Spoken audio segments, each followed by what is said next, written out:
지난주부터 최고의 삶, 하나님과 동행하는 삶 16번째 말씀으로 영적 봄의 원리, 그리고 오늘은 영적 봄의 실제에 대해서 함께 나누고자 합니다. 적어도 우리의 영적 눈이 열린다는 것은 우리의 삶의 가장 근원적이고 근본적인 삶으로 돌아가는 것이고, 그 삶을 통해서 우리의 모든 일상의 삶까지 복을 누리게 되는, 떠도 되고 안 떠도 되는 그런 삶이 아니라 영적 눈은 반드시 떠야 하는 우리에게 있어서 필수적인 신앙의 원리고 또 삶의 풍성함의 원리다 하는 것입니다. 자, 그러면 우리가 어떻게 하면 이 영적 눈을 뜨게 될 것인가?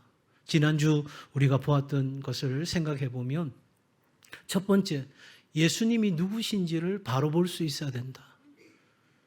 그냥 예수님께서 우리의 지식 안에 있는 그런 존재가 아니라 우리가 예수 그리스도를 나의 구세주로, 나의 주인으로, 하나님은 나의 아버지이심을 믿음으로 고백하는, 그래서 인격적인 교제로 나아가는 그 시작점, 예수 그리스도가 누구신지를 바로 보는 것. 그래서 그리스도를 찾는 것이 내 삶에 얼마나 중요한지를 깨닫는 것. 예수님이 길이시고 진리고 생명이기에 내가 살아가야 될 인생의 길을 찾고 내가 붙들어야 될 진리를 붙들어야 된다면, 내가 죽음의 길이 아니라 생명의 길을 걸어가야 한다면 예수님이 누구신지를 바로 보는 것, 이것이 영적 눈을 뜨는 첫 번째 원리였어요. 두 번째는 내가 영적 소경임을 깨닫고, 내가 육의 눈을 가지고 볼 수는 있으나 역사를 통해서 앞을 내다보는 해안도 있고 내 마음에 어려운 사람들을 불쌍히 여기는 심한도 있지만 내가 영적으로는 눈이 어두워져 있구나라고 하는 것을 자각하고 그냥 그걸 내버려 두는 것이 아니라 내가 그 영적 눈을 뜨고 이제 하나님과의 관계에서 올바른 관계가 서게 되면 나머지 우리의 인생의 나침판이 제자리를 찾아가게 되는 거예요. 나침판을 막 이렇게 흔들었다가 제자리에 놓으면 막 빙글빙글 돌다가 정확하게 가르쳐야 될 부분을 가르치잖아요. 그러니까 하나님과 나의 관계가 바로 정립이 되면 나머지 삶에 우리 가족, 일터, 내 인생의 비전, 말할 것도 없고 삶의 모든 것이 제자리를 찾게 되는 거예요. 그러니 내가 이렇게 영적 소경임을 자각하고 내가 이 눈을, 영적 눈을 반드시 떠야 되겠다라고 하는 간절한 소망을 품는 것, 이것이 영적 봄의 원리라고 말씀드렸어요. 바디메오는 아직 예수님 보지 못했어요. 소리만 들었어요. 여기 있다 저기 있다 하는 소리 들었어요. 그럼에도 불구하고 어디 있는지 모르니까 어디에 있든 자기의 소리를 들을 수 있도록, 자신을 바라볼 수 있도록 바디메오는 그렇게 소리쳤습니다.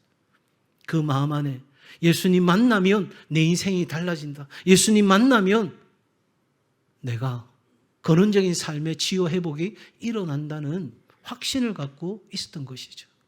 예수님 만나면 나도 살고 우리 가정도 살고 일터도 내 삶의 모든 것들이 살아나는 역사가 있게 되는 줄 믿습니다. 그 믿음이 있어야 오늘 이 시간 이 예배도 그냥 한 번의 예배가 아니라 내 인생에 두 번 다시 돌아오지 않는 그런 기회, 그런 예배인 줄 알고 나아가는 거예요. 여러분, 그런데 이런 소망만 우리가 품는 것으로 우리의 눈이 열릴까요? 아닙니다.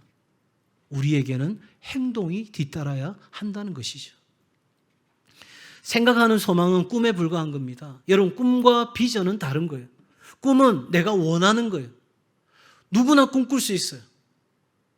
내가 대통령도 될 수 있고 내가 뭐도 될 수 있는 거예요.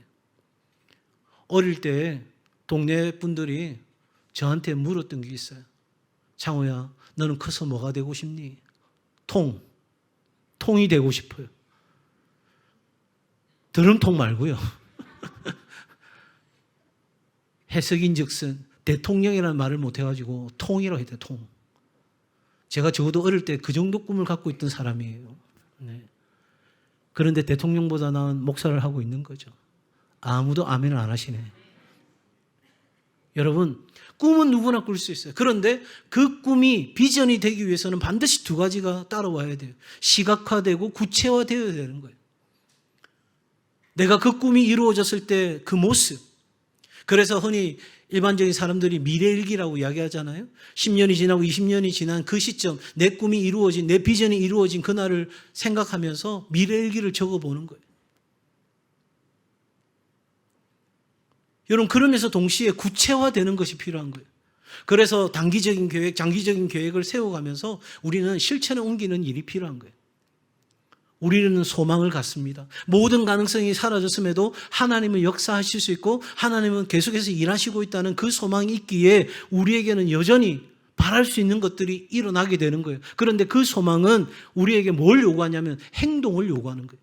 내가 기도하는 대로, 내가 갖고 있는 소망대로 그렇게 나아가기로 결정하고 행동을 옮길 때 그 모든 것은 바랄 수 없는 중에 바랬던 우리의 소망은 기적을 불러일으키는 씨앗이 된다는 사실이에요. 바디메오는 그냥 생각만 한 게 아니에요. 그냥 멀리서 지켜보면서 그런 일이 나에게 있었으면 좋겠어. 그렇게 막연한 기대 속에 있지 않았어요. 그가 어떻게 행동으로, 회개로, 부르짖음으로, 마침내 결단으로 나아갔는지 우리는 함께 살펴보고자 합니다.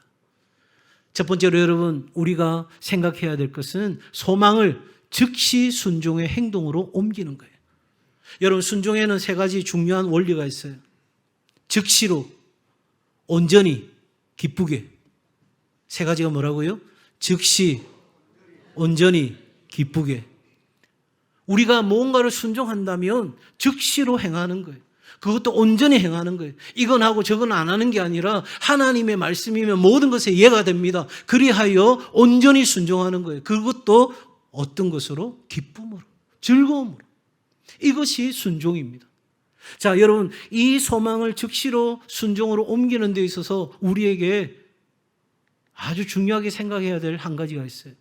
그건 뭐냐면, 여러분, 바디메오는 반드시 예수님이 지나가야 하는 그 길목으로 나아갔다는 거예요. 고대 성읍 구조상 들어가는, 반드시 거쳐가야 되는 그 길목에 바디메오는 나간 겁니다. 소문을 들었을 때 그냥 멈추지 않았습니다. 보이지 않습니다. 누가 도와줄 수 있을까? 어떻게 거기까지 갈 수 있을까? 그런 생각 다 떨쳐버리고 나는 예수님이 반드시 지나가는 그 길목으로 가야 돼. 누구를 붙잡았든지 어쨌든 그 길목까지 가게 된 거예요. 여러분, 우리에게 있어서 하나님을 만나는 그 길목이 어디입니까? 제자훈련의 자리입니다. 예배와 기도의 자리입니다. 은혜가 흐르는 영적 길목이 우리가 있어야 될 그 자리입니다. 여러분, 은혜의 강물에 나를 던져야 그 은혜의 강물에서 우리는 풍성한 것들을 얻고 누리게 될 텐데, 안타깝게도 신앙생활을 하면서도 은혜의 강물에 자신을 맡기지 않는 사람들이 있어요. 길목으로 가지 않고 가능한 샛길로 새려고 하는 분들이 계세요. 미안하지만 하나님이 주시는 복을 기대도 하지 말라고 성경은 말합니다. 우리에게 믿음이 있고 소망이 있다면, 정말 내 삶 가운데 하나님이 부어주시는 그런 인생을 살고자 하는 그런 열망이 우리 안에 있다면 우리는 움직이는 거예요. 믿음의 사람이 살아가는 방식은 계속해서 움직이는 거예요. 하나님의 복음을 전하고 사람들을 살리고 세우는 일을 합니다. 그런데 그러다가 감옥에 갇힙니다. 그렇다면 이제 우리는 아무것도 못하나요? 아닙니다. 그 감옥에서도 찬양하고 예배하고 기도하고 간수들에게도 복음을 전합니다. 그러는 순간 하나님의 놀라운 역사가 일어납니다. 우리에게 믿음과 소망이 있다면 어떤 상황에서도 멈추지 않고 가는 거예요.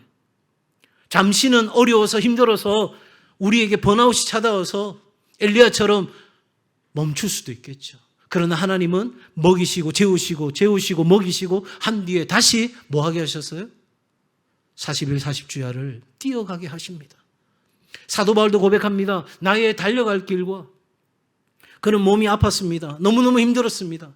죽을 것처럼 괴로웠습니다. 그래서 하나님 앞에 고쳐달라고 기도합니다. 그것도 주의 일을 하기 위해, 하나님, 내가 하나님의 복음을 더 잘 전하기 위해 내 질병을 고쳐달라고 3번이나 기도합니다. 그런데 하나님은 뭐라고 응답하시죠?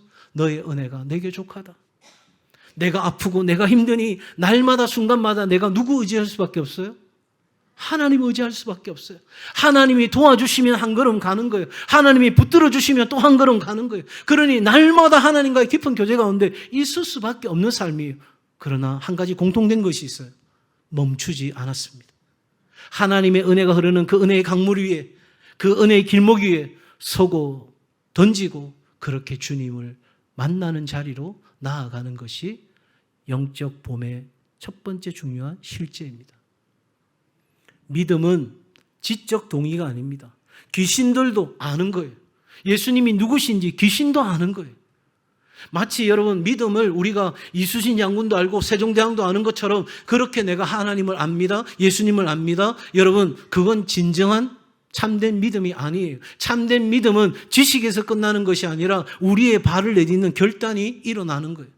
안다고 끝나는 것이 아닙니다.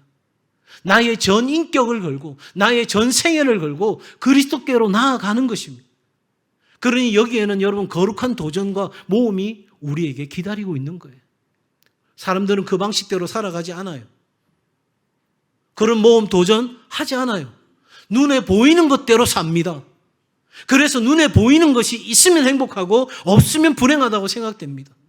내가 원하는 대로 되면 만족하고 원하는 대로 되지 않으면 실망합니다. 이건 세상의 사람들이 사는 것인데 여러분 우리는 그런 삶으로 초대된 것이 아니라 우리에게는 거룩한 모험과 도전이 기다리는 거예요. 예수 그리스도 그 한 분에게 그분의 말씀에 우리의 전 인생을 거는 거예요. 그래서 믿음은 제가 종종 비유하죠. 믿는 도끼에 발등 찍히는 거예요. 발등 찍힐까 봐 전전긍긍하며 따라가는 것이 아니라 우리 하나님은 참 하나님이시요. 우리 하나님은 신실하시고 믿으신 하나님이시기에 우리는 그를 믿고 나아가는 것. 이것이 바로 참된 믿음의 삶인 겁니다. 생각하는 소망은 꿈에 불과하지만 행동하는 기도와 소망은 기적의 씨앗이 된다는 사실을 여러분 기억하십시오.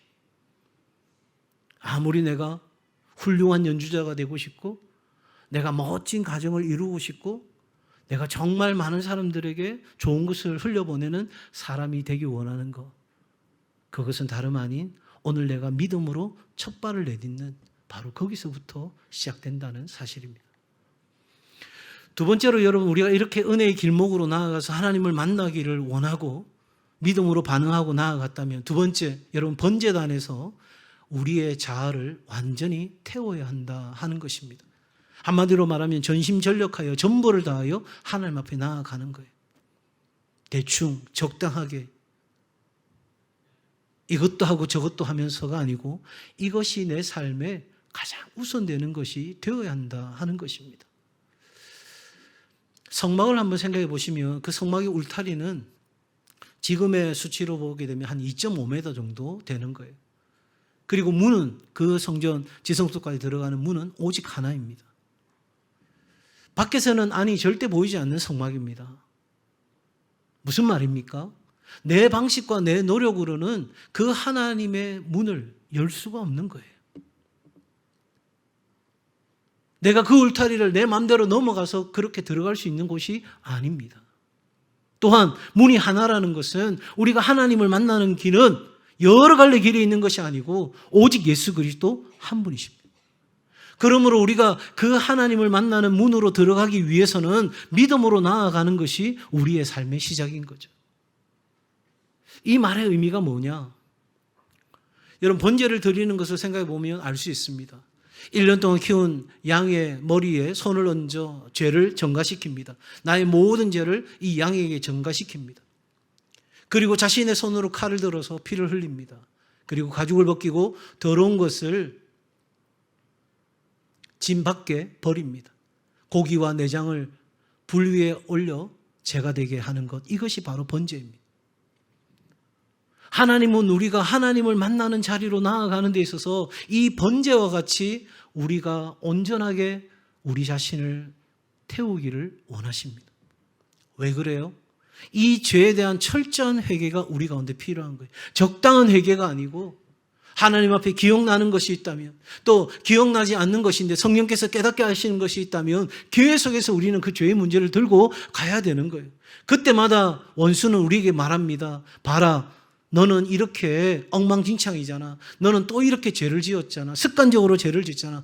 여러분, 그렇게 우리로 하여금 죄를 고백하지 못하게 만드는, 적당한 선에서 얼버무리게 만드는 그런 원수의 공격을 우리는 기억하시면서 철저하게 나아가셔야 돼요. 그리고 내 단단한 자아가, 모든 것은 나 중심이잖아요. 내가 생각한 대로, 내 마음대로, 내 계획대로, 내 이익을 따라서 사람들이 하는 대로 그렇게 살고 싶어 하는 것이 우리 안에 너무나도 강하게 자리 잡고 있어요. 그게 깨어집니까? 아니요. 우리 주님 앞에 내어드릴 때 깨어지는 역사가 일어나게 되는 줄 믿습니다. 이렇게 우리는 하나님 앞에 나아가야 한다는 사실입니다. 종교개혁자 존 칼뱅은 이야기합니다. 인간의 전적 타락과 하나님 앞에서의 겸손에 대해서 많이 강조했는데요. 그는 이렇게 이야기합니다. 하나님은 자신의 의로움, 우리 자신의 의로움과 자존심을 손에 쥐고 있는 자에게는 결코 얼굴을 보여주시지 않으시고요. 오직 자신을 완전히 비운 심령 위에 하늘의 빛을 비추어 주십니다. 우리가 창조주 하나님을 만나려고 하면서 헛된 자존심을 내세운다면, 한번 생각해 보세요. 대통령이 청와대로 나를 초청했어요. 그럼 여러분 어떻게 하시겠어요? 전 바빠서 안 되는데요. 우리 집에 일이 있어서 안 되겠는데요. 혹시 그러시겠어요? 물론 믿는 구석이 있어서 그런 분도 있으시겠죠. 그런데 제가 생각할 때 99.9%는 만날 수 있는 준비를 하실 거예요. 우리가 이 세상을 창조하신 하나님을 만나는 이 예배의 자리에도 마찬가지예요. 시간이 있으면 하고 말면 어쩔 수 없고, 여러분, 그런 우리의 믿음의 삶의 자리에 하나님의 은혜와 복을 기대한다는 거 뭔가 좀 아이러니하지 않으세요? 우리 안에 있는 자존심, 우리 안에 있는 나 중심적인 생각과 삶의 태도, 이것들이 내려져야 우리는 영적인 눈이 열리고 하나님을 만나게 됩니다. 같이 읽을까요? 시작. 내 자존심이 죽어 제가 되는 그 번제단 위에서 비로소 하나님의 임재의 불꽃이 타오릅니다. 여러분, 한 줌의 제가 되는 걸 두려워하지 마십시오. 내가 제가 되는 그 자리에 하늘의 불이 내려옵니다. 제가 수요일에도 나누었는데, 네가 이기나 내가 이기나 한번 해보자. 이건 누가 살아있어요? 내가 살아있어요. 근데 하나님의 사람은 네가 이기나 하나님이 이기나 한번 해보자. 그럼 누가 이기시겠어요? 당연히 하나님이 이기시죠. 그런데 문제는 어디 있어요? 내가 죽어야 하나님이 일하십니다. 하나님이 일하기를 바라면서 내가 살아있어요. 내가 싸우려고 해요. 하나님 말씀하시죠. 얘야 비켜라. 얘야 내려온나. 내가 싸운다. 아니요. 제가 싸울 거예요. 정말 아이러니하지 않습니까? 지난 한 주간 동안 계속 제 마음 가운데 묵상되는 그림이었어요. 내가 죽어야 하는구나. 내가 죄가 되어야 하는구나. 내가 완전히 타서 죽어야 하는구나. 내 삶의 자리 모든 곳에서 그렇게 죽어야 하나님이 비로소 일하시는구나. 사랑하는 여러분, 하나님이 일하시게 하는 여러분 되시길 바랍니다. 그러려면 우리가 죄가 되는 걸 두려워할 필요가 없습니다. 자, 이렇게 우리는 은혜의 길목으로 나아가고 전심전력하여 전부를 드리는 그 번제단에서의 제물로 태워지는 삶을 결단하고 나아가는데, 우리가 생각하고 기대하고 소망한 대로 되어지면 얼마나 좋겠어요. 세 번째, 반드시 여기에는 방해가 있습니다. 생각하지 못한 방해가 있습니다. 바디메오가 외치죠. 다윗의 자손이여 나를 불쌍히 여기소서. 그러면 사람들은 어떻게 해야 돼요? 맞습니다. 바디메오를 불쌍히 여기주세요. 이렇게 해야 되는데, 사람들이, 많은 사람이 꾸짖어서 조용해, 잠잠해, 입 다물어, 강하게 압박하고 들어옵니다. 뭘 그렇게 꼭 유별나게 소리 질러야 돼? 하나님이 귀가 먹었어? 우리 안에서, 우리 밖에서 비방과 가로막는 장애물이 있습니다. 영적으로 볼 때 이것은 성도가 하나님을 만나지 못하도록 방해하는 악한 영의 역사입니다. 세상은, 그리고 내 안에 있는 자존심은 우리가 하나님 앞에 나아가려고 할 때 반드시 방해합니다. 꾸짖어 잠잠하라. 여러분이 은혜의 길목으로 나아가고자 할 때 제자 훈련의 자리로, 예배와 기도의 자리로, 하나님 앞에 섬기는 자리로, 하나님과 만나는 그 자리로 나아가려고 할 때 악한 영은 반드시 상황과 환경으로 먼저 막습니다. 이것도 하고 저것도 해야 되는데 계속해서 우리에게 분주하게 만듭니다. 그런데 결단합니다. 내가 여기서 멈추면 안 되지. 어려워도 힘들어도 내가 결단하고 나아가야지. 그리고 결단하고 나아가면요, 그 다음 형통해지느냐? 아니에요. 그 자리에 있는데도 계속해서 잡념이 떠오릅니다. 가스불 끄고 왔나 켜고 왔나. 말씀이 안 들립니다. 집에 대문은 잠궜나 어쨌나. 요즘 제가 어른들께 죄송합니다. 차를 주차하고 문을 안 잠그고 갈 때가 종종 생기더라고요.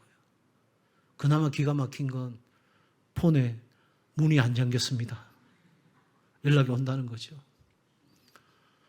여러분, 그렇게 우리는 그 자리에 있으면서도 계속 잡념이 떠오릅니다. 졸음도 오고요. 하나님 앞에 집중하지 못하도록, 은혜를 받지 못하도록, 그 주님과 만나지 못하도록 계속되는 공격이 우리에게 있습니다. 그런데 그것도 뚫고 나가잖아요. 세 번째, 낙심시켜서 포기하게 합니다. 같이 나누는데 여러 사람들은 은혜 받았다는데 나는 별로 은혜 받은 게 없어요. 심지어 그렇게 고백하는 분도 계세요. 저는 은혜 못 받았습니다. 이건 그냥 우리의 삶의 흐름이나 어떠한 것이 아니고 우리의 것을 빼앗고 죽이고 멸망시키려는 악한 영의 공격이 우리의 삶에 시도 때도 없이 남녀노소 불문하고 무차별적으로 공격하고 들어온다는 거예요. 왜요? 하나님 만나면 인생이 바뀌니까요. 하나님 만나면 죽어가는 인생이 깨트려지는 가정이, 무너지는 내 삶의 일터가 회복되는 역사가 일어나는 것이니까. 어떻게든 하나님을 만날 수 없도록, 그 은혜의 길목에 나아갈 수 없도록, 은혜의 강물에 나를 맡기지 못하도록 시도 때도 없이 오만 가지로 우리를 괴롭게 만드는 거예요. 우리가 믿음으로 순종으로 나아가고자 하면 언제나 그것을 침묵시키려는 소리가 있어요. 우리 밖에서도 들리고 우리 안에서도 들립니다. 어떻게 해야 될까요? 바디메오는 목소리를 줄이지 않고 더 크게 불렀습니다. 더 크게 소리질러 다윗의 자손 예수 그리스도시여 나를 불쌍히 여기소서. 이 기회를 놓치면 안 되니까. 여기서 예수님 못 만나면 내 인생에 다른 해답은 없으니까. 무너져가는 우리 가정이 오늘 이 시간 예수님 만나야 사니까 죽을 힘을 다해서 소리치는 거예요. 내 안에서 기도해도 안 될 것 같은데, 지금까지도 기도했는데 10년, 20년 살았는데 변화가 되지 않는데 이제 와서 기도한다고 될까? 내가 오래도록 고통받고 있는 육신의 질병이, 의사도 이제는 그냥 안고 가라고 하는 이 질병이 치유될 수 있을까? 수많은 소리가 내 안에 들려올 때 목소리를 줄이는 게 아니라 주눅 들어서 주저앉는 것이 아니라 거기에 생사가 달린 것처럼, 구세군의 창시자 윌리엄 부스가 말하는 것처럼 우리는 부르짖는 거예요. 바디메오는 자신의 요구보다 긍휼을 구했어요. 눈 뜨게 해주세요. 나는 눈을 뜰 자격이 있으니까 내 인생에 눈을 뜨게 해주세요. 문제 해결해 주세요. 그게 아니고 하나님 나를 불쌍히 여기소서. 그 문제, 그 모든 것은 하나님께 있사오니 나는 하나님의 은혜와 긍휼만을 구합니다. 여러분, 회개의 부르짖음에는 당연히 아픔이 따라오죠. 내 자존심이 깨지고 내 허물이 드러납니다. 그럼에도 불구하고 기도의 자리를, 회개의 자리를, 하나님의 만나는 그 자리로 나아가서 하나님을 만나야 하는 것입니다. 방해가 있을 때, 꾸짖는 소리가 있을 때, 내 안팎에서 그 목소리가 들려올 때 조용히 포기하는 자가 아니라, 새가족들이 교회 와서 이런저런 말에 상처받고 눈치 보고, 그래서 이것도 못하겠고 저것도 못하겠고 다시 다른 교회로 옮겨야 되겠다 이야기를 할 때,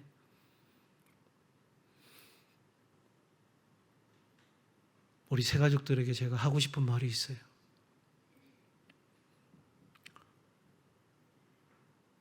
똥개가 짖는다고 기차가 멈추는 법이 아니에요. 그때 주눅 들어서 나는 이것도 못하고 저것도 못하겠다가 아니고, 내가 하나님 앞에서 부끄러움이 없고 그것이 하나님 앞에서 최선이라면 그 모든 방해를 뚫고 더욱 크게 은혜의 길목으로 나아가서 우리 주님을 찾고 부르짖는 자리에 서서 주님 만나는 은혜가 있기를 주의 이름으로 축복합니다. 기차는 달려야 하는 거예요. 어렵게 마음 먹은 것, 여러분 그 마음을 지킬 수 있도록 하나님 앞에서 가져가야 하는 겁니다. 사람을 두려워하면 올무에 걸리게 되거니와 여호와를 의지하는 자는 안전하다. 우리는 누구만 두려워하면 돼요? 하나님만 두려워하면 돼요. 사람을 두려워 말라. 하나님이 우리를 구원하신다. 여러분, 이렇게 되면 예수님께서 머물러 서시는 놀라운 일이 일어납니다. 예수님은 지금 예루살렘으로 가시는 여정입니다. 십자가를 지러 가시는 걸음이에요. 인류 구원의 가장 위대하고 가장 엄청난 일을 행하기 위해 걸어가시는 여정입니다. 그런데 그 길가에 한 거지, 모든 사람에게 외면받든 무시당하든 아무도 관심 주지 않든 그 한 사람의 부르짖음 앞에 멈추십니다. 놀라운 것은 바디메오가 예수님을 찾기 전에, 예수님을 만나기 전에 예수님께서 먼저 바디메오를 보셨다는 거예요. 삭개오가 뽕나무 위에 올라가서 예수님을 기다리기 전에 이미 우리 주님은 삭개오의 이름을 아셨어요. 이것이 복음입니다. 나보다 나를 먼저 찾아오시고 나보다 나를 더 잘 아시는 우리 주님이 우리의 부르짖음에 멈추십니다. 사랑하는 여러분, 어릴 적 여름이 되면 메뚜기 또 잠자리 잡으러 다닌 기억이 혹 있으십니까? 저도 도시에 있었지만 그 하천가에 지저분한 그곳이지만 아이들과 같이 막 메뚜기 잡겠다고 잠자리 잡겠다고 돌아다닌 적이 있어요. 풀잎에 서쳐가지고 긁히기도 하고 피가 나기도 하는데 정신 못 차리고 막 돌아다닙니다. 밥 안 먹어도 배고프지도 않고 막 돌아다닙니다. 그러다가 집에 와서 엄마 아까진기 발라줘. 아까진기 뭔지 아시죠? 네, 빨간 약 발라달라고 하고 웁니다. 그러면 한 소리 듣죠. 뭐 한다고 또 하니? 한 소리 듣고도 내가 잡아온 메뚜기 잠자리 보면서 흐뭇해하고. 여러분, 한 가지 열망에 붙들려 있는 것, 그래서 상처와 고통조차 느낄 겨를이 없는 것, 이걸 가리켜서 몰입이라고 이야기합니다. 여러분, 우리가 어떤 삶을 성공적으로 살기 위해서, 결과를 남기기 위해서 우리에게 필요한 건 몰입이에요. 몰입. 집중하는 겁니다. 신앙적 원리도 마찬가지입니다. 그래서 사단은 우리에게 우리의 생각을 분산시킵니다. 나뉘게 합니다. 혹시 여러분 주위에 남성교회나 여전도회나 여러분 가족교회나 어떤 상황에서도 여러분의 하나님을 향한 믿음과 교회를 향한 사랑과 교회 지도자들을 향한 신뢰를 나뉘게 하는 어떤 말이라도 듣게 된다면 단호하게 물리치는 은혜가 있기를 바랍니다. 하나님은 우리의 생각을 나뉘게 하시는 분이 아닙니다. 우리로 하여금 신앙적 몰입, 바로 하나의 믿음, 일념으로 나아가게 하십니다. 나는 오늘 그 예배가 어떤 예배가 되었든지, 새벽이든지 수요일이든지 주일이든지 아니면 특별 예배든지 어떤 예배든지 가족교회 모임이든지 어떤 자리든지 내가 오늘 이 자리에서 하나님을 만나고 하나님이 내게 주시는 은혜를 절대 놓지 않으리라. 그 믿음으로 나아감으로 여러분 구하고 찾고 두드리고 그렇게 기도함으로 나아감으로 하나님의 역사를 반드시 경험하는 여러분의 삶이 되기를 주의 이름으로 축복합니다. 우리에게 있어서 이 삶을 방해하는 가장 큰 어려움이 고통입니다. C.S. 루이스가 이렇게 이야기합니다. 하나님은 즐거움 속에서는 우리에게 속삭이시고 양심 속에서는 우리에게 말씀하시지만 고통 속에서는 뭐 하신다고요? 외치십니다. 그래서 고통은 이 무감각한 세상을 깨우시는 하나님의 메가폰인 거예요. 때로는 우리는 다 이해되지 않습니다. 이런 시련과 이런 고통이 내 삶에 왜 찾아오는지. 하나님이 살아계시다면 이런 전쟁 가운데 죽어가는 사람들을 왜 내버려 두실까? 여러 가지 하나님의 의로움에 대한 질문이 우리 안에 생깁니다. 그러나 우리가 이해하지 못한다고 해서 하나님이 불의하시냐? 결코 그럴 수 없어요. 하나님은 언제나 선하신 분이십니다. 그러기에 그 고통 속에는 하나님의 메가폰이 있는 거예요. 먼저는 믿음을 가진 사람들에게, 보배로운 믿음을 가진 사람들에게 하나님의 메가폰이 들리는 거예요. 이 고통받는 세상을 향해 우리가 해야 할 일들을 감당하도록 하나님이 우리에게 메가폰으로 소리치시는 거예요. 그리고 그 한 사람 한 사람에게, 그 민족에게 하나님은 메가폰으로 소리치세요. 요한계시록 보세요. 천상에서 그 엄청난 일이 일어나는데도 사람들은 회개하지 않습니다. 믿음은 방해가 사라질 때까지 기다리는 게 아니고 방해가 있고 장애물이 있고 심지어 내 삶에 여러 가지 걸림돌이 있다 할지라도 더 이상 사람 눈치 보지 마시고 예수님을 부르는 삶이 되기를 바랍니다. 어제 저녁에 나눈 말씀처럼 여호수아는 세겜의 이스라엘 백성들을 모으고 말합니다. 너희가 택하라. 너희가 조상들의 믿음을 그대로 물려받아라 이야기하지 않고 너희가 오늘 택하라. 그것도 오늘 택하라. 미루지 말고 즉시로 바로 이 순간. 그리고 여호수아는 누구보다도 먼저 나와 내 집은 여호와만을 섬기겠노라 선포합니다.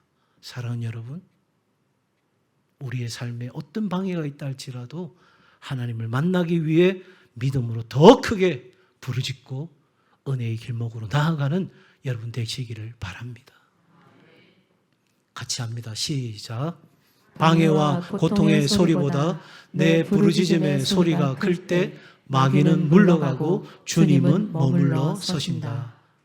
여러분 꼭 기억하십시오.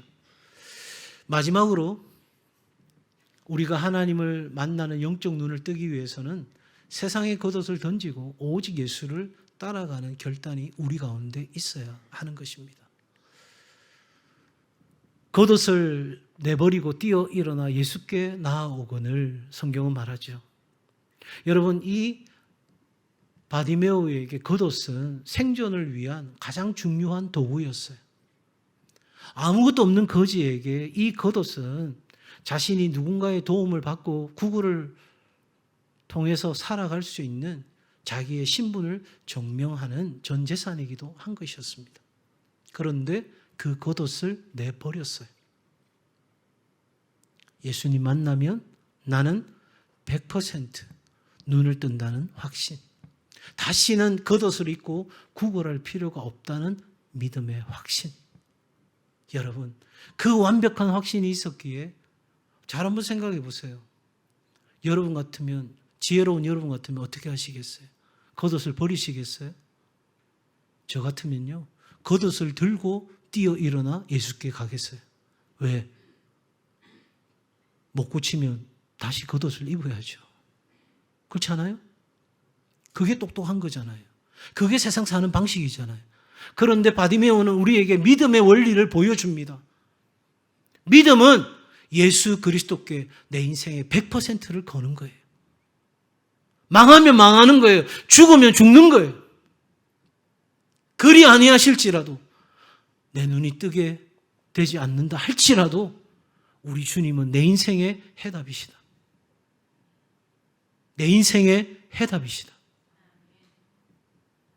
여러분, 마지막 내가 의지하고 있는 것을 미련 없이 던지는 거예요. 한 사람은 보면서도 돌아갔고 한 사람은 보지 못하면서 달려왔습니다. 부자 청년 예수님 앞에 왔습니다. 보고 있죠. 그리고 그는 모든 것을 가졌습니다. 열심도 있습니다. 인생 참 멋있게 사는 청년입니다. 그런데 결국은 돌아갑니다. 바디메오 아무것도 없는 사람입니다. 그런데 이제 주님 앞에 달려왔습니다. 믿음은 얼마나 많이 아느냐보다 주님이 부르실 때 무엇을 내려놓을 수 있느냐에서 드러납니다. 내가 손에 움켜쥐고 있는 것, 그거 없으면 죽을 것 같은 그거, 하나님 앞에 내려놓는 결단이 우리 가운데 있어야 되는 거예요. 여러분의 겉옷이 뭔지 저는 다 알지 못합니다. 여러분이 살기 위해, 생존을 위해 가장 중요하게 여기는 게 인정일 수도 있고요, 돈일 수도 있고요, 건강일 수도 있고요, 명예일 수도 있고요, 여러 가지 것들이 있을 수 있겠죠. 그런데 그 겉옷을 내려놓아야 됩니다. 그러면 우리 주님이 물으십니다. 내게 무엇을 하여 주기를 원하느냐? 똑같은 질문을 받았던 제자들은 높아지기를 원했어요. 그러나 바디메오는 보기를 원했습니다. 주님, 내가 보기를 원합니다. 이 기도가 우리에게 있어서 가장 먼저 되어야 될 기도인 거죠. 그렇게 눈을 뜬 바디메오는 길가의 사람이 길 위에 사람이 되었습니다. 길가에 앉아서 구걸하던 그 사람, 이제는 예수를 길에서 따르는 사람이 되었습니다. 구경하던 사람이 제자가 되고 도움을 구하는 사람이 주님을 따르고 나눠주는 사람이 되는 것, 이것이 바로 복음이 가져오는 삶의 변혁입니다.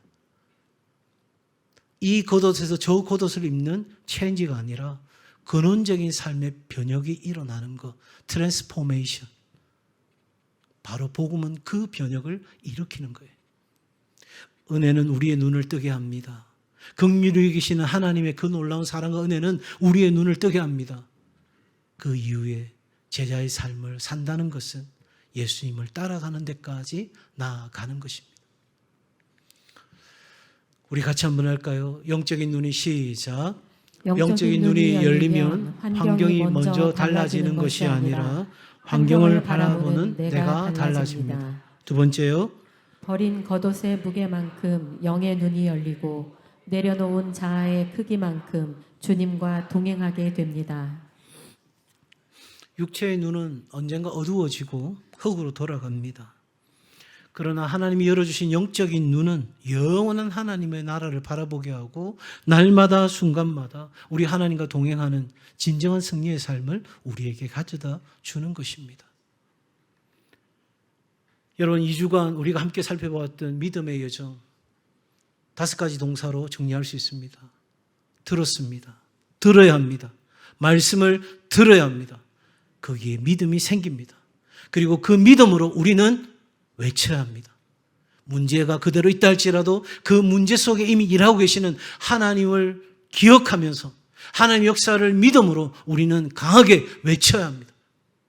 방해가 있을 수 있습니다. 내 안에서 외부에서 얼마든지 우리로 하여금 하나님을 만나지 못하게 만드는 원인들이 계속해서 우리의 삶에 찾아올 것입니다. 그럼에도 우리는 외치고 그리고 일어나야 합니다.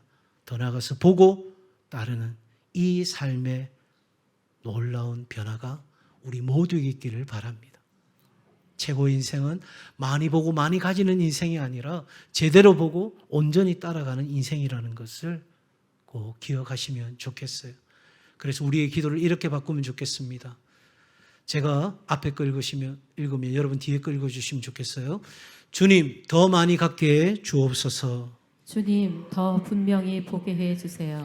환경을 바꾸어 주옵소서. 환경 속에서 하나님을 보게 해 주세요. 문제를 없애주세요. 문제보다 크신 하나님을 보게 해 주세요. 아멘. 여러분, 많이 보는 시대입니다. 우리의 시각을 자극하는 것들이 얼마나 널브러져 있는지 몰라요. 보면 다 사고 싶어요. 보면 다 갖고 싶어요. 보면 그거 있으면 행복할 것 같아요. 그런데 정작 보아야 될 것은 보지 못하는 시대를 살고 있습니다. 이 시간 여러분 망설이지 마십시오. 주여 내 영의 눈을 열어 주옵소서. 방해와 자존심을 뚫고 주님께 부르짖게 하여 주옵소서. 주님 만나는 은혜의 길목으로 나아가게 하여 주옵소서. 내 세상적 겉옷을 던져버리고 오직 주님만 따르는 최고의 인생이 되게 하옵소서.